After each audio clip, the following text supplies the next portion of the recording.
Hello, everybody, and welcome to the Volunteer Spotlight. I am your host, Evan Starnes. And I'm sitting next to Evan. My name's Kevin Martindale. Yes, and he is the Volunteer of the Month for July. Woohoo! Yeah, and you've been a volunteer for, well... It'll be coming up on 24 years. Goodness gracious. Usually I don't remember those in dates and numbers, but in this case, I do remember there was an event that happened about 24 years ago. It was called September 11th, 2001. And 1 week after that, I was laid off from my high-tech job, and suddenly I found I had time on my hands. And a couple months earlier than that, I had heard a talk by the then executive director of a place called RRSR, the Radio Reading Service of the Rockies. David Dawson was his name, and he was just telling us about his nonprofit. And I thought, I might be interested in volunteering for that. So that had just been a couple months before 9/11. So anyhow, found I had time, showed up, passed the qualification test, which at that time was I had to read one paragraph, and I became a volunteer. That's awesome. You actually answered like 3 or 4 usual questions that I asked, so way to go. That was awesome. Wow, lucky. Indeed. But besides volunteering, we were actually talking before when I was kind of giving you a tour of the office here, and what would you say what was your career prior to volunteering? Yeah, I was a software engineer, had a computer science degree, had been working 4 years in Iowa, then 4 years in Florida, and I wanted to go to a better place, and I called that Colorado. Since we moved out here, my wife and I and 2 kids, we moved here in 1983, so we've been here just over 40 years. And finally got a job out here, and we said, man, this is the best place. Colorado is where I want to be, and stayed here the whole time in Boulder. Do you still have the same opinion? It's gotten quite a lot bigger now, and we have... It's more crowded for sure, and prices have really gone up, but it was easier. I retired 6 years ago, and so I only go to the hardware store now on the weekdays in the middle of the day, and it's amazing how few people there are than when you had to go on the weekends when you were working. Yeah, and even trying to commute to and from work and dealing with rush hour and stuff, it's night and day difference. Absolutely. The commute was starting to be killer. I was glad I retired. So I'm a pretty happy guy now. Nice. I ride my bike and I go golfing, and those are kind of my pastimes in addition to working in the yard. Oh, yeah, for sure. And I like all sorts of sports. And would you say, kind of on another note, speaking of, more on the subject of audio and audio content, would you prefer to listen to music, audiobooks, podcasts, or something I didn't mention? What's your, most preferred? It shifts from time to time. I'll read books sometimes for a while, and then I'll go to podcasts, and I'm more of an outside guy anyhow. I like to be outside doing things, so we'll listen to read more books online, and have podcasts more in the winter time. So I'm more of a seasonal guy as far as that stuff. Gotcha. And when you first started at, Radio Reading Service of the Rockies, of course, now After Sight, all that good stuff, did you first start out, reading the Boulder Daily Camera? No, I've been doing the Daily Camera now. Daily Camera and Longmont Times Call on Wednesdays. And I've been doing that for quite a few years now. But I started with the Rocky Mountain News, which is now defunct. That went under. And after the Rocky Mountain News, I went to the Denver Post. After the Denver Post, she had one more in there. I can't remember what it was. But shortly thereafter, I did get a job. And due to scheduling times, I asked if I could change out of that paper, go to an earlier show. Now, the early shows, we used to do them live. So at 7 o'clock in the morning, we'd be reading the Boulder Daily Camera, the long call. Only we'd be doing it live so I could get it done early in the morning, go to work, then not have to worry about getting recording in. That was great, actually. I got to tell you, reading live, you're pretty dang nervous, but you get over it. And also, what made that fun was we did a buddy system. There were two readers, and reader A would read one article, and then he could get the next article ready, and the second article would be read by the second guy. So you just toggle back and forth, and it went real smooth, but you got to know your reading buddy. Great to come into the studios and equipment. Nice recording. It's all live. Yep. I always forget about the live readings because we only really stopped doing those like right before COVID and before we upgraded our broadcasting equipment and everything. And I'd always wondered, and I know the answer now, but I'm sure for those curious, like, with recorded content, you have the luxury, if you do something like have to clear your throat or burp or fart, believe me, Alex and I have had plenty of laughs about recordings of people farting in the studio. Still makes me very, very giddy from time to time. But did you have like a way to mute if you needed to do anything like that, or? You did. We had a mute button, and so if you felt like you were going to cough or something like that, you had to hit the mute button, hold it down, and then as soon as you released it, you'd be back live. And so it helped out some. But, I think the listener would hear a second or two of dead silence. But right. Yeah, we had a mute button. Yeah, that's right. That's good.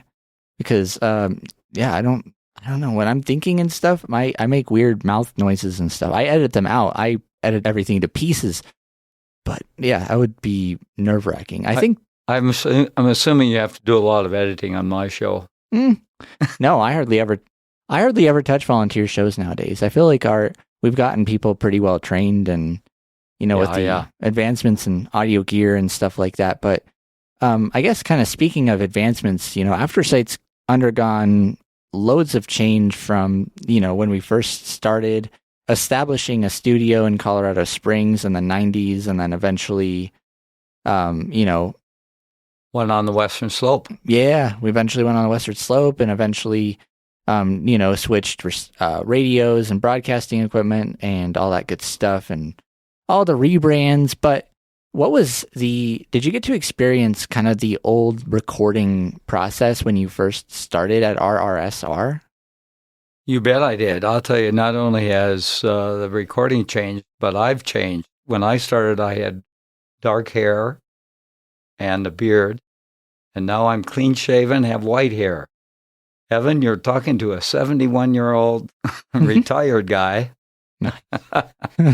And I have seen a lot of changes doing these shows. I think everything has gotten better, improved. And, we had, before, the only way that you could listen to the recordings and things like that was to go to Channel 6. You could go to a secondary audio channel, in addition to an FM channel that things were broadcast out now. But we've really changed so that we've got, this access via telephone where you can call in, and the internet. Now we're giving people smart speakers too. Yes, and smart speakers, so you just talk to your speaker and go and get the show. So it's really improved technology-wise. Well, in the recording process in general, because when we first started, we were using old school analog reel-to-reel tape machines. And then, according to what I'd heard from the late Cat Bradbury, we used jazz drives, and that's like it's like a floppy drive kind of correct thing, but it's meant for multimedia. It was really interesting, and it did not last very long. And so Kat was the volunteer coordinator, amongst other jobs that she had here. Oh yeah, she did a lot. And interesting note there. She and I were born just hours apart on the same day. She was born in California. I was born in North Dakota, but we always had that buddy relationship and that we were just hours apart old. Mm-hmm. Yeah.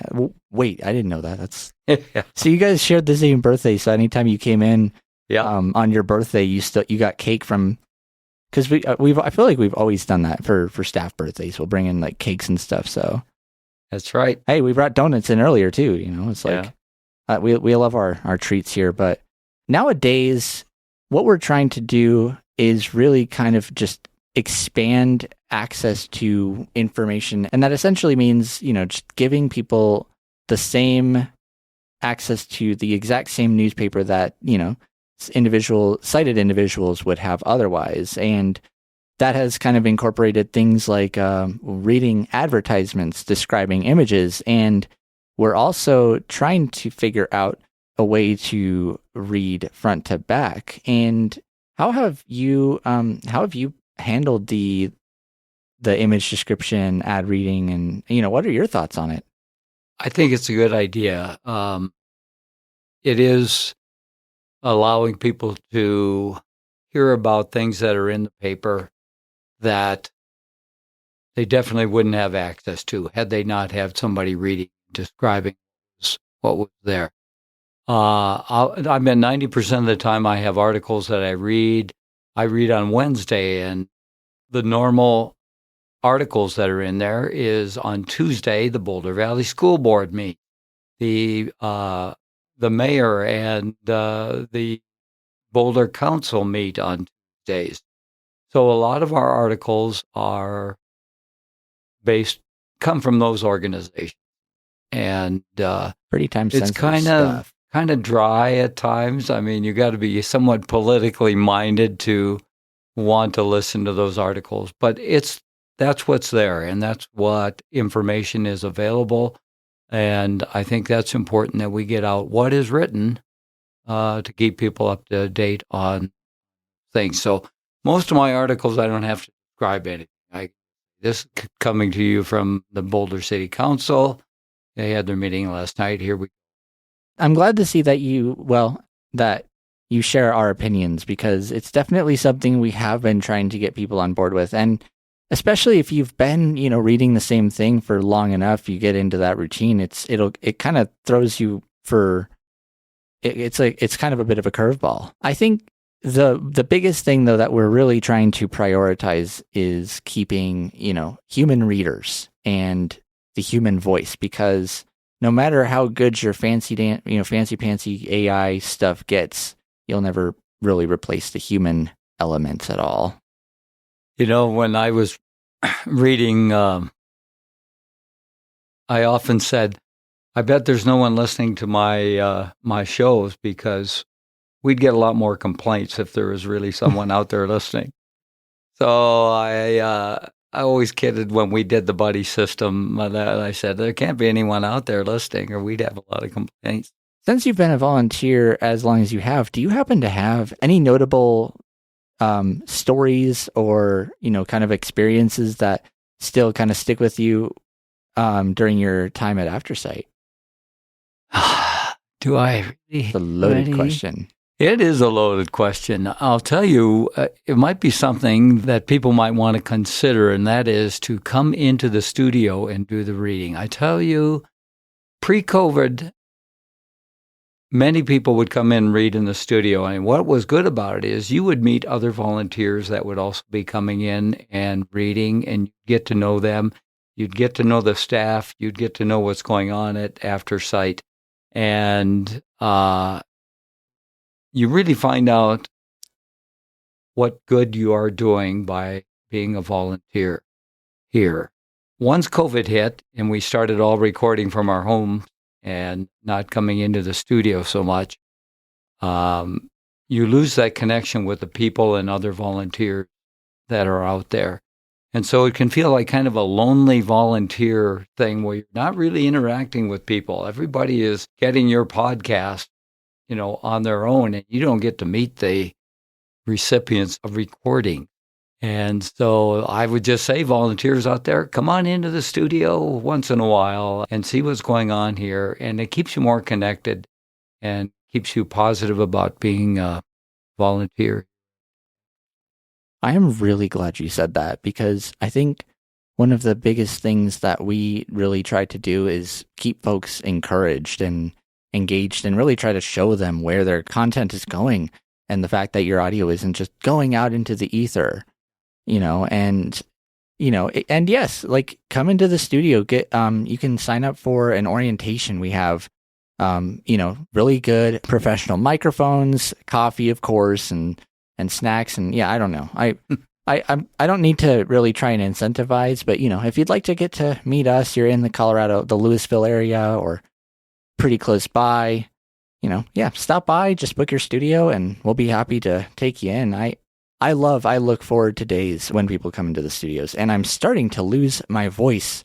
And that means I think we should probably wrap this episode up here pretty quick. But before we do you have any questions for me or the entirety of Aftersight that you've been wanting to ask? I always like to have that spot.